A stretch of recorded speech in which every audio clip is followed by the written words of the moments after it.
दोस्तों, आपका भारत की भाषा विद संदीप भटनागर में बहुत बहुत स्वागत है। आज हम बात करेंगे इंडिया और यूके के बीच में जो फ्री ट्रेड एग्रीमेंट साइन हुआ है। ये फ्री ट्रेड एग्रीमेंट, इसका मतलब ये नहीं है कि आपकी जो टैरिफ्स हैं, जो कस्टम्स ड्यूटीज हैं, वो जीरो हो गई हों। नहीं, इसका मतलब होता है कि free flow of trade between the two countries. It is not only trade, it is goods and services both. देखिए, ये बहुत इंपॉर्टेंट चीज है कि ये जो ट्रेड एग्रीमेंट है, ये केवल गुड्स के लिए नहीं है, ये सर्विसेज के लिए भी है। और इसकी और पैरेलल चीजें भी हैं जो कि आतंकवाद से भी जुड़ी हुई हैं और कुछ और चीजों से जुड़ी हुई हैं जिनका हम आगे जाके डिस्कशन करेंगे। तो दोस्तों, ये एक बहुत अच्छी चीज है और बधाई के पात्र हैं दोनों देश कि इंडिया और यूके के बीच में ये एग्रीमेंट हुआ है। और यूके के जो प्राइम मिनिस्टर हैं, वो तो इसको बोलते हैं कि this is comprehensive economic and trade agreement है। और ये ब्रेक्सिट के बाद का सबसे बड़ी घटना है यूएस की। देखिए, यूके और यूएस के बीच में भी ट्रेड डील हुई है, लेकिन वो ट्रेड डील है। और केर स्टैमर ने एक बार भी नहीं बोला कि ये ब्रेक्सिट के बाद की सबसे बड़ी डील है, जबकि हिंदुस्तान के लिए ये बोला। और जबकि इंडिया और यूके के बीच में ट्रेड भी कोई बहुत बड़ा नहीं है, it is just 23-24 billion dollars, जिसमें करीब 16 बिलियन तो इंडिया एक्सपोर्ट करता है, 10 बिलियन इंपोर्ट करता है। लेकिन ये यूके की तरफ से और इंडिया की तरफ से ट्रंप को और यूरोपियन यूनियन को एक तमाचा है, मेनली ट्रंप को। क्योंकि ट्रंप टैरिफ टैरिफ खेलते खेलते, मेक अमेरिका ग्रेट अगेन बोलते बोलते, वो एक ऐसा एग्रीमेंट करना चाहते हैं दुनिया के बाकी देशों में जिनमें केवल अमेरिका का फायदा हो और दूसरों का फायदा हो या नुकसान हो या वो खत्म हो जाए, उससे अमेरिका को कोई मतलब नहीं है। This is the difference. आप प्रेशर देके, अब सुबह उठ के बोलते हैं 10% लगा देंगे, दोपहर को बोलते हैं 50% लगा देंगे, शाम को बोलते हैं 150% लगा देंगे, अगले दिन सुबह बोलते हैं 500% टैक्स लगा देंगे। ये प्रेशर करते हैं बाकी कंट्रीज को कि ये ट्रेड एग्रीमेंट साइन करें। This is not called agreement, क्योंकि जो एग्रीमेंट होता है वो विन विन सिचुएशन होती है बोथ द कंट्रीज की, जैसे इंडिया और यूके के बीच में हुई है। दोस्तों, मैं इंडिया और यूएस के बारे में अलग से प्रोग्राम बनूंगा, लेकिन आज हम बात करते हैं इंडिया और यूके के ट्रेड एग्रीमेंट के बारे में। और ये आपको पता होगा कि 1 अगस्त से ये लागू हो जाएगा। इसमें क्या है कि कह रहे हैं जीरो कस्टम ड्यूटी बेनिफिट। हाँ, कुछ पदार्थों में है, वो हम आगे जाके बात करेंगे। कुछ में नहीं है, कुछ में रिड्यूस किया है।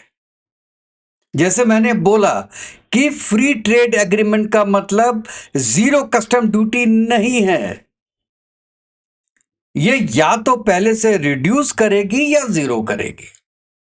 अब इसमें इंडिया के लिए क्या है, एक स्लाइड में हम ये भी आपको बताएंगे कि यूके के लिए क्या है, लेकिन हम अपना कंसंट्रेशन करेंगे कि उसमें इंडिया के लिए क्या है दोस्तों।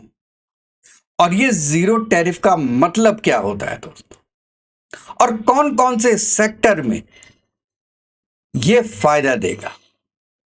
नेक्स्ट स्लाइड देखते हो। अब देखिए, इंडिया 99% जो प्रोडक्ट्स हैं उनमें 0% कस्टम ड्यूटीज देगा, 99% प्रोडक्ट्स। और वो कौन कौन से हैं? Basically I would say textiles, जो फुटवियर होते हैं, आर्टिफिशियल ज्वेलरी है, फूड की इंडस्ट्री है, और उसके साथ साथ जो सर्विसेज हम प्रदान करते हैं यूके को, वो भी बहुत बड़ा हाथ है उसका। इसमें ज्यादा इफेक्ट होगा आज की डेट में। ये जितनी भी चीजें आप देख रहे हैं इसके अंदर बहुत डिफरेंस नहीं है। चलिए नेक्स्ट स्लाइड में मैं बताता हूं आपको परसेंटेज क्या है। अब आपको इससे क्लियर होगा। टेक्सटाइल में पहले 8 to 16% टैरिफ था, अब वो 0% हो गया। जैसे ही जेम्स एंड ज्वेलरी पे 4% था, 0 हो गया। लेदर गुड्स पे 8% था, 0 हो गया। प्रोसेस्ड फूड पे 20 to 70% था, 0 हो गया। ऑटो पार्ट्स में भी 18% था, 0 हुआ। ये मैं टॉप 5 चीजें आपको बता रहा हूं। असली फायदा आपको लास्ट के 3 चीजों में होगा दोस्तों। देखिए, टेक्सटाइल और फुटवेयर में 10% का फायदा है। 16%, 8 to 16 है तो मतलब करीब 11-12 तक नॉमिनल लगता होगा। लेकिन अगर आपका, क्योंकि एफटीए जो यूके ने इंडिया के साथ किया है वो यूके ने बाकी कंट्रीज के साथ भी किया है। Got my point? तो वहां पे भी 0 टैरिफ है, इंडिया में भी 0 टैरिफ है। लेकिन अगर बेस कॉस्ट इंडिया में ज्यादा है तो यहां पे आप लूजर होंगे। लूजर हो ना हो, आप गेनर नहीं होंगे, क्योंकि वो ऑर्डर्स आपको मिलेंगे नहीं। हाँ, जैसे प्रोसेस फूड है, इसमें 70% तक आपको टैक्स है, तो यहां पे अगर 0 होता है तो नेचुरल है कि आप फिर कंपटीशन में आएंगे। And same thing with auto parts. 18% is a big difference. But जैसे लेदर गुड्स में 6 to 8%, आई वुड नॉट से it is much, unless until कि दूसरा आपका जो कंपटीटर है, कंपटीटर कंट्री है, वो करीब 20 to 30% महंगा हो, तब तो आपका फायदा है। मैं 20% क्यों कह रहा हूं? 10% टैरिफ और 10% लोग अपने पुराने सप्लायर्स को छोड़ते नहीं है। To get a new business आपको कम से कम 20% बेटर होना पड़ेगा अपने कंपटीटर के। Got my point? मैं यहां पे क्या कहना चाह रहा हूं कि ये इंडिया के लिए एक मौका है। इंडिया के लिए बहुत बड़ा मौका है दोस्तों कि आप अपने बिजनेस को, जो आप सोचते थे इंक्रीमेंटल इंक्रीज होगा, 2 to 3% इंक्रीज होगा विद यूके, वो आप एक्सपोनेंशियली इंक्रीज कर सकते हैं। और यही रखा हुआ है कि 2030 तक इट विल बी $60 बिलियन। यहां पे there is a catch over hair.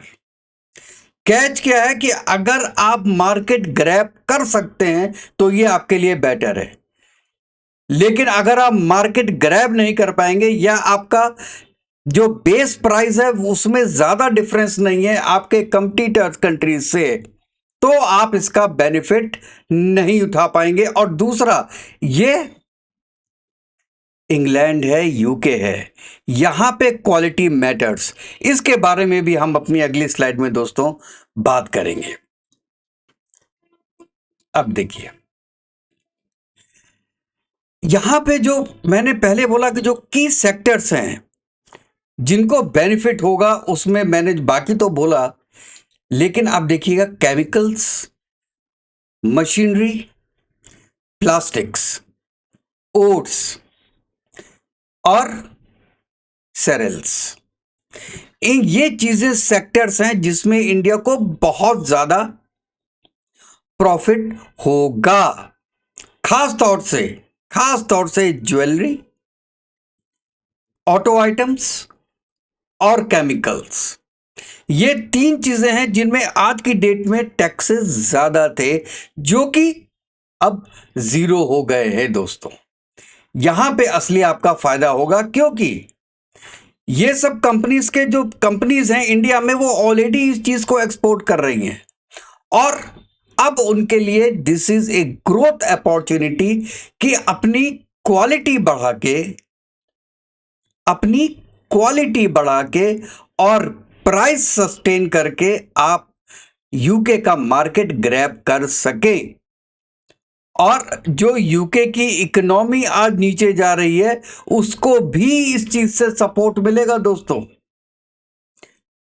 क्योंकि जब इंडियन कंपनीज अपने ऑफिसेस खोलेंगी यूके में तो यूके के यूथ भी एम्प्लॉय होंगे, उसमें उनकी भी परचेजिंग पावर बढ़ेगी दोस्तों, क्योंकि एक कंपनी नहीं खुलेगी, हजारों कंपनियां खुलेंगी ऐसे।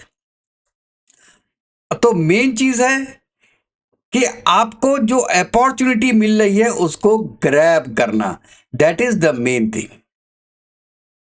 और जैसा कि मैंने आपको बताया कि करीब इंडिया का जो एक्सपोर्ट है that is around 50 billion dollar, और जो इंपोर्ट है that is around 8 to 9 billion dollars, जो कि और आप जो इंपोर्ट करते हैं, इंपोर्ट क्या करते हैं दोस्तों वहां से, ये भी बड़ी इंपॉर्टेंट चीज है कि आप इंपोर्ट क्या करते हैं।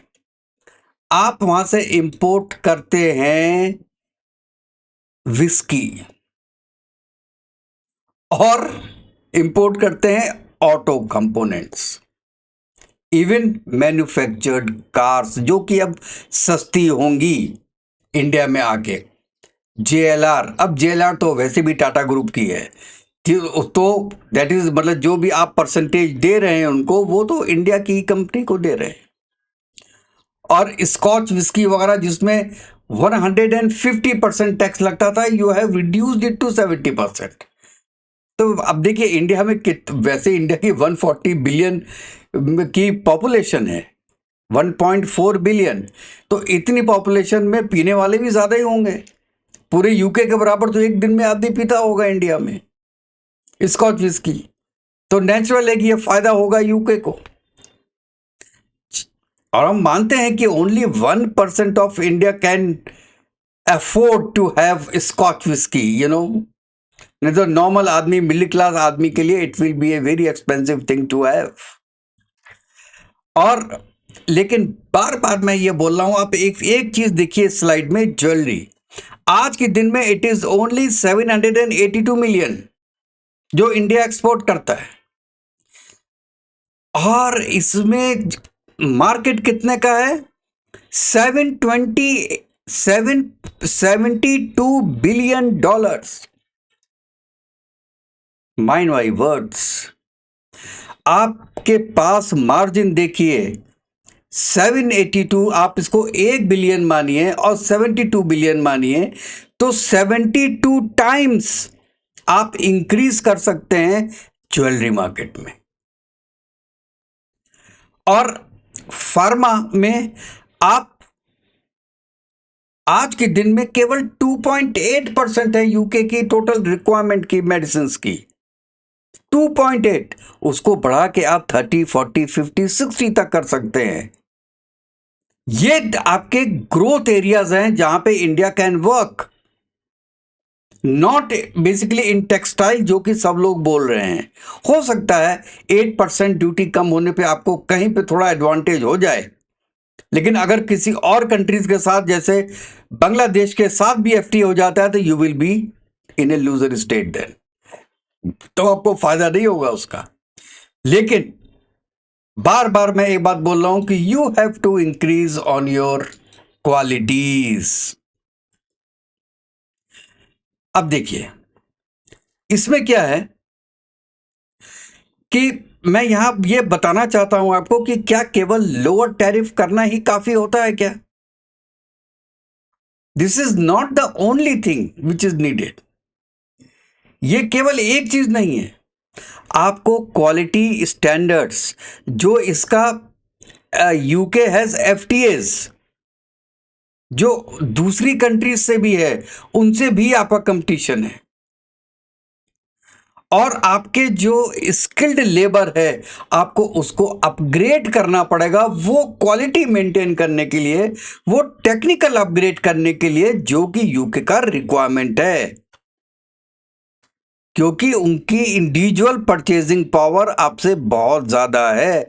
सो they will go for the quality, they will rather not go for the price.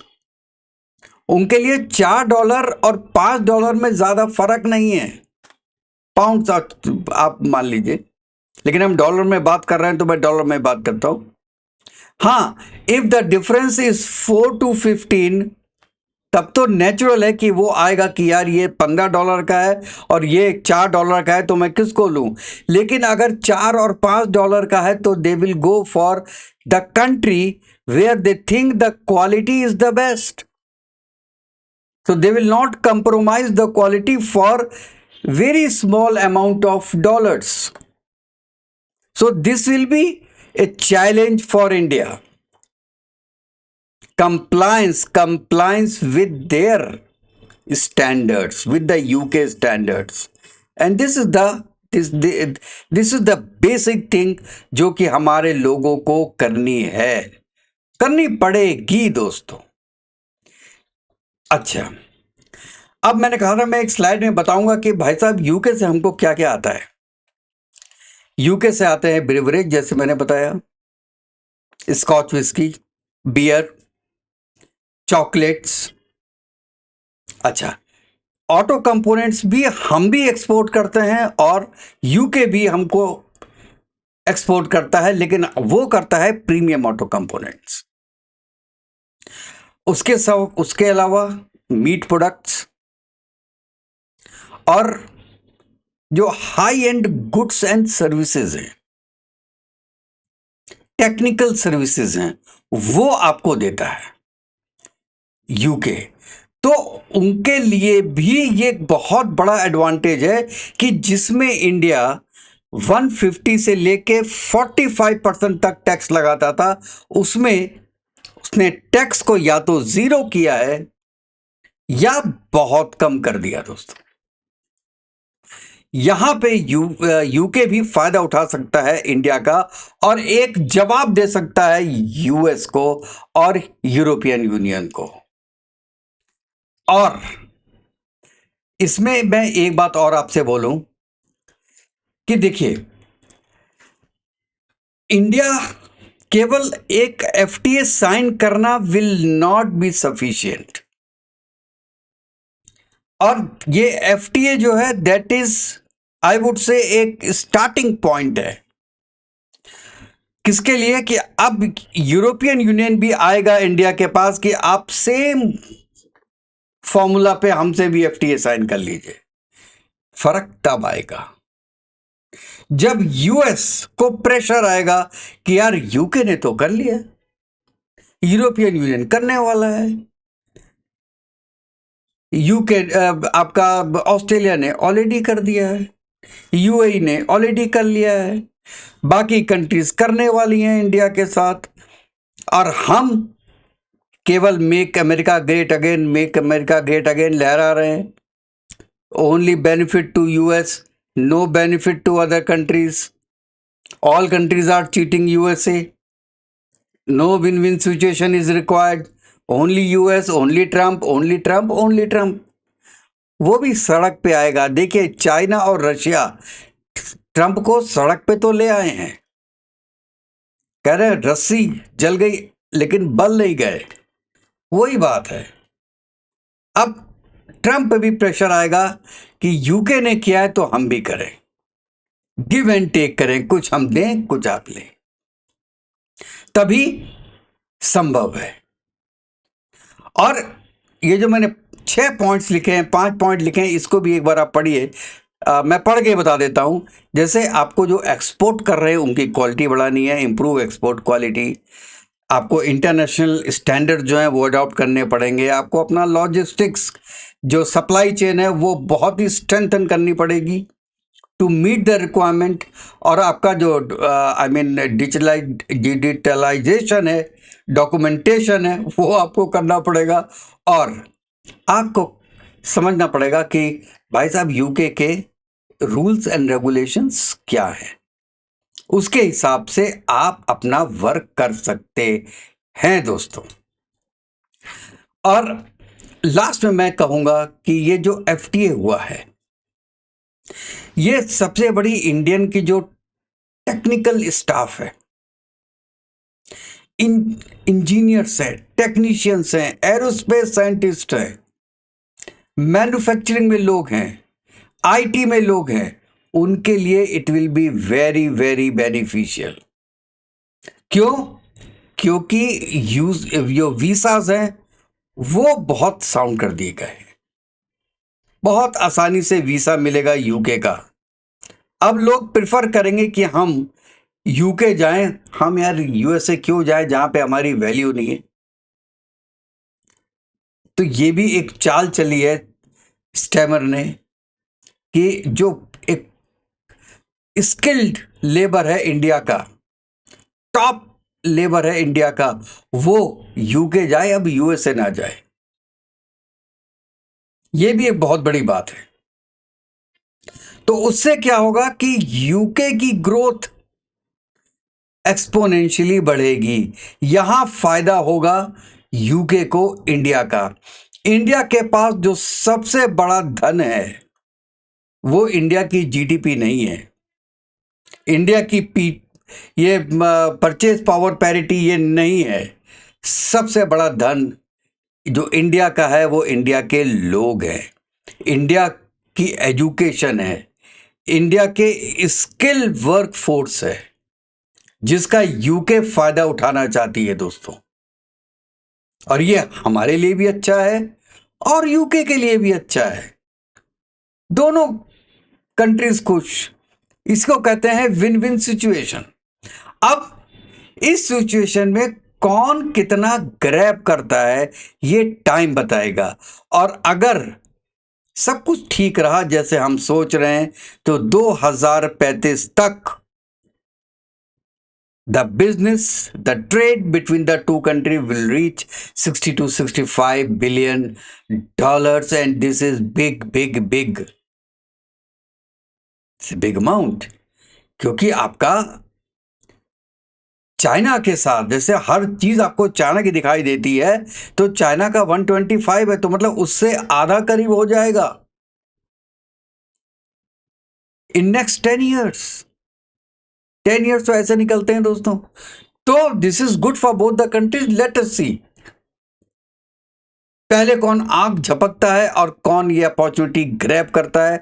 Opposition वालों को कुछ भी बोल रहे हैं, बोलने दो। वो पहले नहीं हो रहा था तो भी कह रहे थे क्यों नहीं हो रहा। आप 8 साल से लगे हुए हैं, 3 साल से बहुत रिगरसली लग रहे हैं, फिर भी नहीं हो रहा है। और जब हो गया तो कहा कि इंडिया इज अ लूजर। मुझे कोई भी कहीं से भी आके बता दे कि इंडिया क्यों लूजर है। इसमें एक रीजन बता दें कि इंडिया लूजर क्यों है।